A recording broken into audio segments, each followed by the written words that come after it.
على النبي يا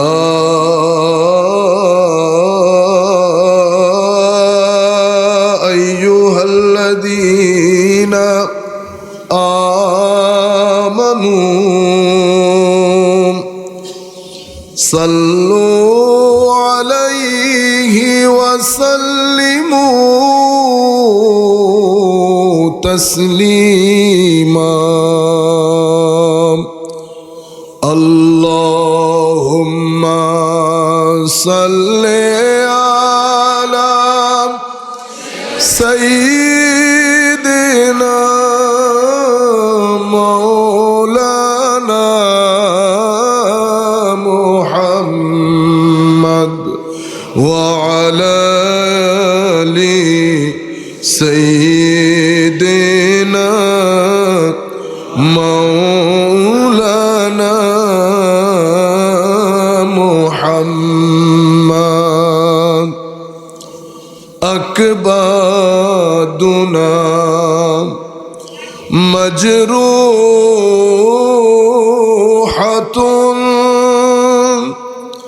من سيف هجر المصطفى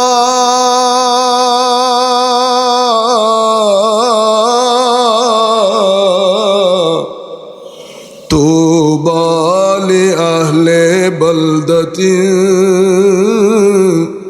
فيها النبي المحتشم اللهم صل على سيدنا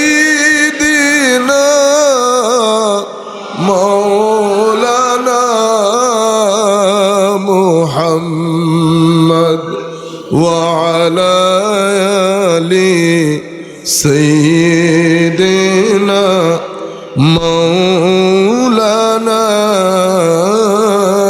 محمد يا رحمة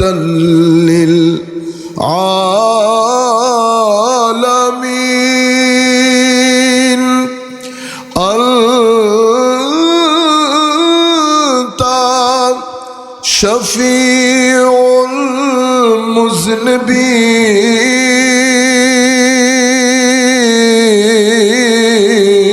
المذنبين أكرم لنا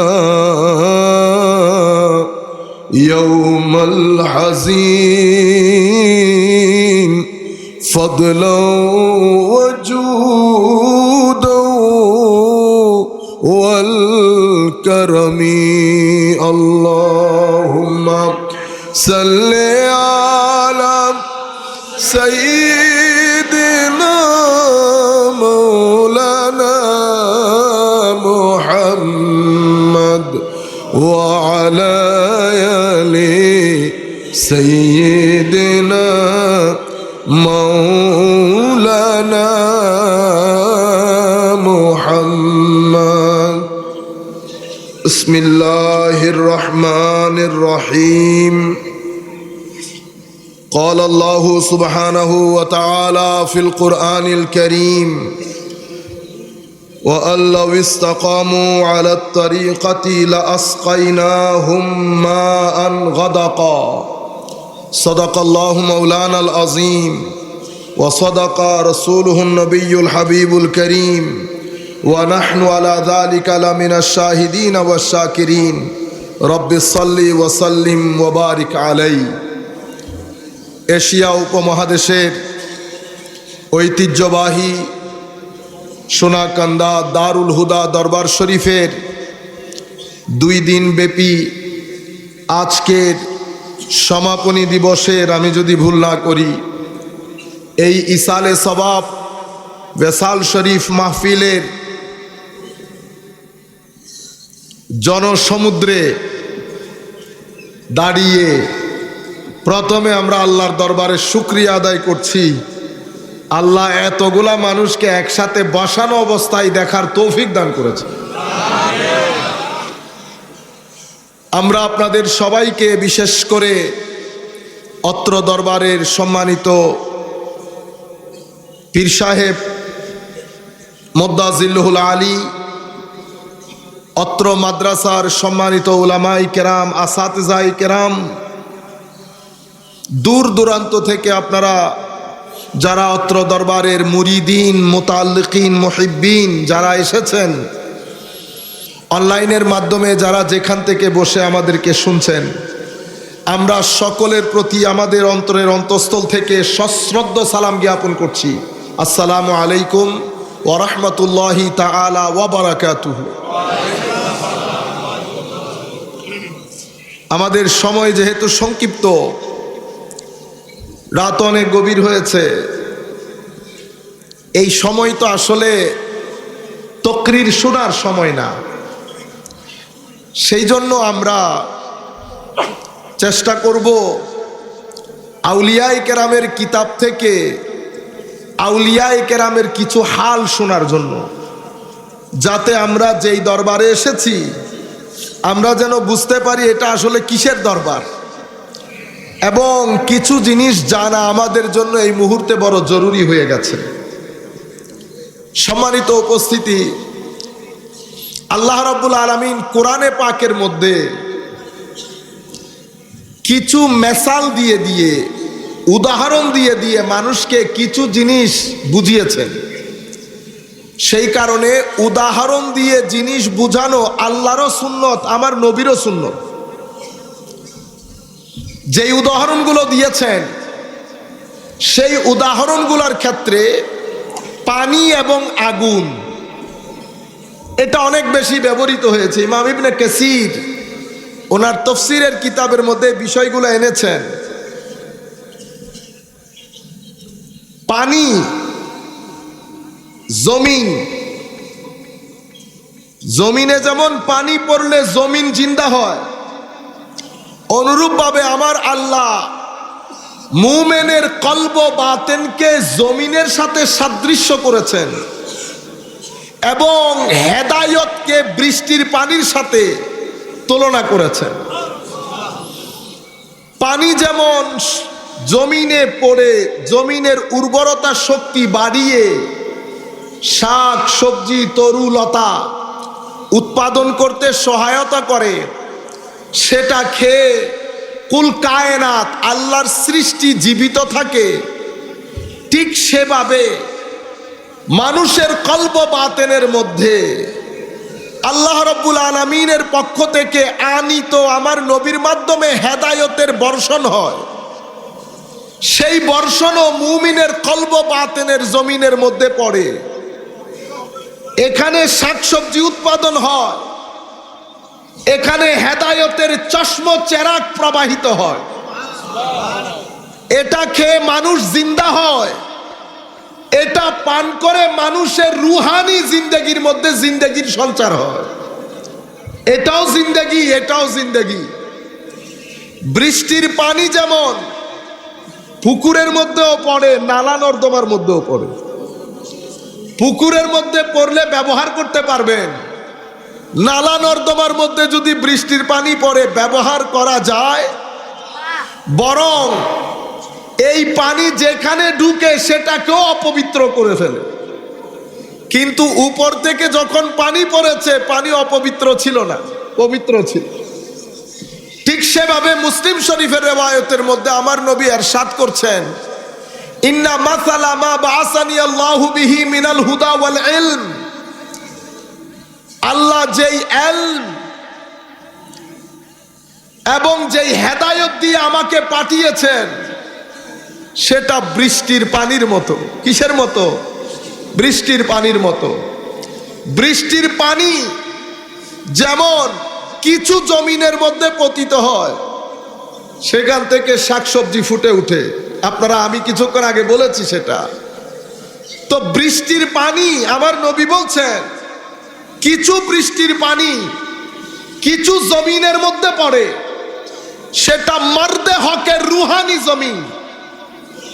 সেই জমিন এতই উর্বর, বৃষ্টির পানি পড়ার দে জমিনের মধ্যে যেমন লাখো কিসিমের শাকসবজি উৎপন্ন হয়, ঠিক তেমনি ওলিদের সিনার ভিতরে যখন হেদায়েতের এই বর্ষণ হয়, তো ওখানে লাখ কিসিমের শাকসবজি ফুটে ওঠে।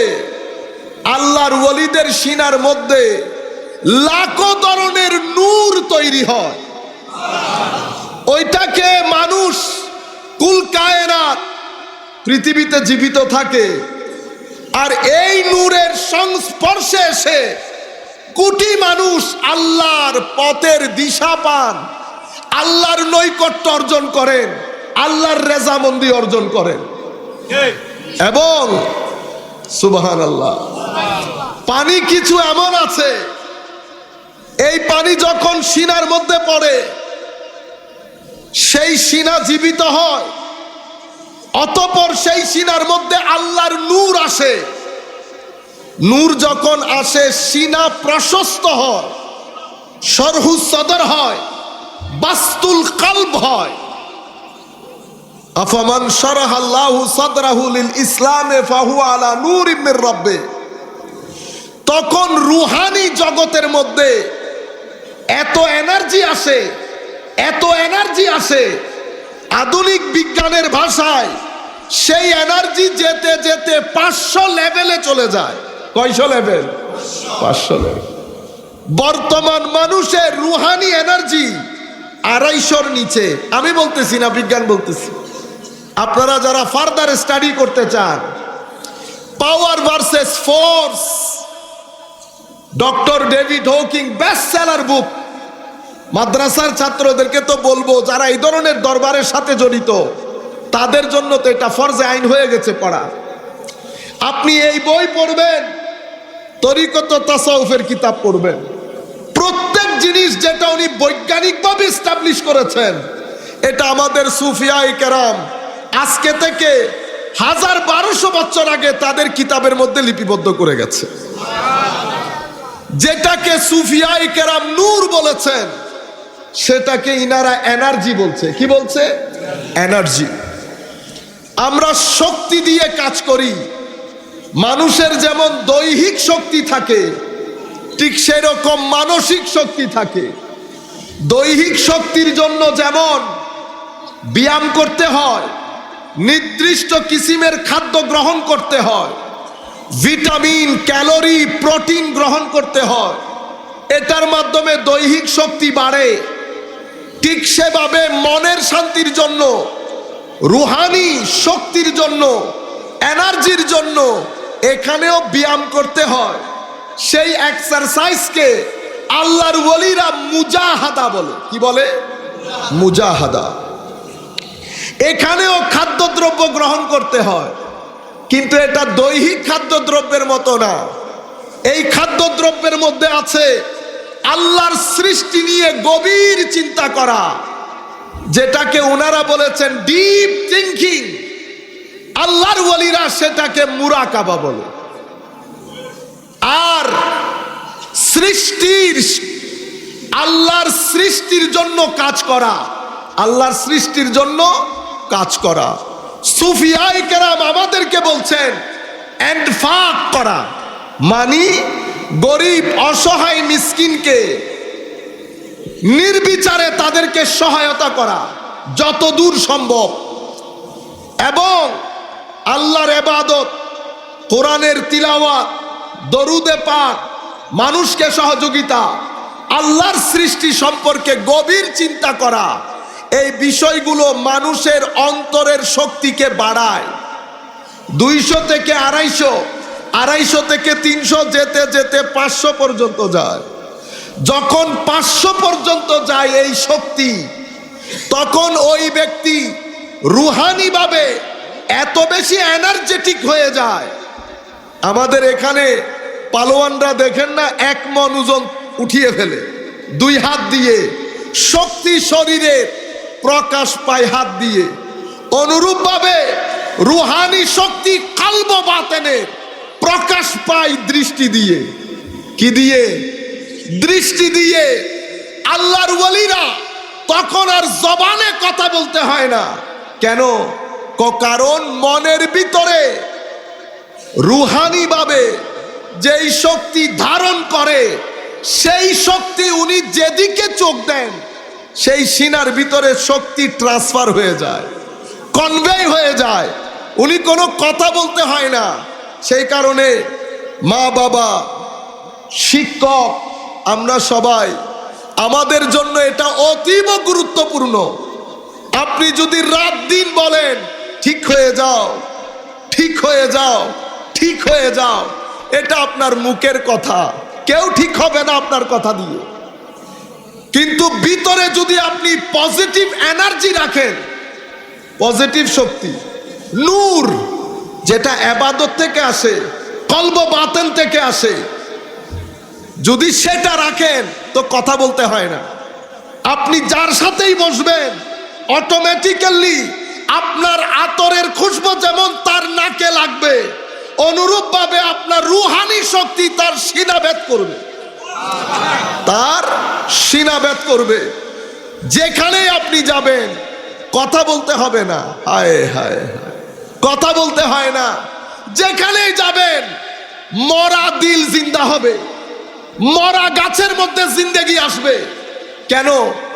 এই নূর একটা আজিম নূর। এটা কিভাবে আসে? বৃষ্টির পানি ভালো জায়গার মধ্যেও পড়ে, নালা নর্দমার মধ্যেও পড়ে। হেদায়েতের পানিও আমাদের কলব বাতেনের মধ্যে পতিত হয়। কিছু কলব আছে মুর্দা, কিছু কলব অসুস্থ, কিছু কলব জিন্দা এবং সুস্থ। তাইলে জিন্দা কলবের মধ্যে যখন হেদায়েতের বর্ষণ হয় তখন ব্যক্তি আলেমে রাব্বানিতে পরিণত হয়। মুর্দা কলবের উপর যখন পানি পড়ে এটা বন্দা জমিনের মতো, কোনো কাজে আসে না। আর দুর্গন্ধময় জমিনের উপর যখন পানি পড়ে পানিটাইও দুর্গন্ধযুক্ত হয়ে যায়। সুতরাং সকল আলেম হেদায়েতের বাণী পৌঁছাইতে পারে, কেউ কেউ পারে, কেউ কেউ পারে না। কারা পারে? যাদের সিনার জমিন তৈরি তারা পারে। আর যাদের ভিতরের জগৎ নালা নর্দমা হয়ে আছে তাদের উপর কোরআনের পানি, হাদিসের পানি, যেই পানি পড়ুক সেই পানি তাদের ভিতরের জগতের মধ্যে পরিবর্তন, পরিবর্ধন, পরিশোধন করতে পারে না। কোরআন পড়ে, হাদিস পড়ে, পড়ার পরে মানুষকে ওয়াসওয়াসা দেয়। কি দেয়? ওয়াসওয়াসা দেয়। আল্লাযী ইউওয়াসবিসু ফি সুদুরিন নাস মিনাল জিন্নাতি ওয়ান নাস। সিনার ভিতরে যখন নালা নর্দমা থাকে সেটার ভিতরে যখন কোরআনের পানি, হাদিসের পানি পড়ে, এই নালার মধ্যে কি থাকে? অশ্লীলতা, হিংসা, অহংকার, কুটিলতা, রিয়া, হেক, হাসাদ, বুগদ, তাকাব্বুর এবং বখালত, কৃপণতা, সবকিছুর সাথে যখন পানি মিক্স হয় তখন সেই ব্যক্তি দায়ী জরুর হয়। সাতাকুনু দুআ, দায়ী জরুর হয়, লেকিন ইলা আবওয়াবিল জান্নাহ না। দায়ী আল্লাহর রাস্তার কাজ করতেছে তার ভাষ্য মতে, কারণ কোরআন হাদিস দিয়েই তো কথা বলতেছে। কিন্তু আমার নবী বলছেন তার দাওয়াত জান্নাতের দিকে হবে না। কোথায় হবে? দুআত ইলা আবওয়াবে জাহান্নাম, জাহান্নামের দিকে হবে। যারা তাদের ডাকে সাড়া দেবে তারাও জাহান্নামে নিক্ষিপ্ত হবে। সম্মানিত উপস্থিতি, সেই কারণে ওয়াসওয়াসা থেকে সাবধান। ওয়াসওয়াসা অসম্ভব খতরনাক জিনিস। সেই কারণে সূরা নাসের মধ্যে আমার আল্লাহ নিজের ৩ বৈশিষ্ট্য উল্লেখ করে একটা আপদ থেকে আমাদেরকে পানা চাইতে বলেছেন, সেটা হচ্ছে ওয়াসওয়াসা। কেন? তো কারণ এই ওয়াসওয়াসার কারণে মানুষের দিন বিনাশ হয়ে যায়, মানুষের ধর্ম বিনাশ হয়ে যায়। আর যেই ওয়াসওয়াসা শরীর এবং মনের মধ্যে প্রভাব ফেলে, সূরা ফালাক যদি পড়েন আপনি দেখবেন আমার আল্লাহ নিজের এক বৈশিষ্ট্যের কথা উল্লেখ করে 4 বিপদের থেকে পানা চাওয়ার জন্য আমাদেরকে বলেছেন।